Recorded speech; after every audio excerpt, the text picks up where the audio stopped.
Ma'am, pwede na po bang pumasok? Bakit po? Naglilinis ka po? Nag-aayos ka pa ng paninda mo?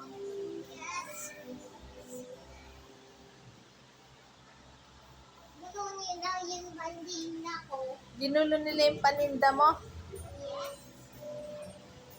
Parang alam ko na kinabukasan mo, merchandiser ah.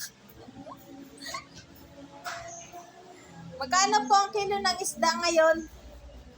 1,000 pesos. Ang mahal naman ang kilo nito, 1,000. 1,000 ang kilo ng isda. Ako muna yan.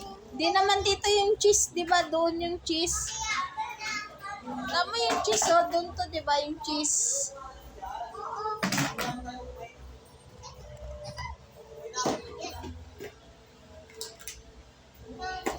Ito po ang hipon. Magkano po itong hipon? 1,000 pesos din. Mahal naman ang hipon. O ba't may naligaw na itlog dito? O, lagay mo itong itlog doon. Asan ang mga itlog? Ba't pinagsama-sama mo yung itlog dito? Basag ng itlog. Lagyan mo pa ng tinapay.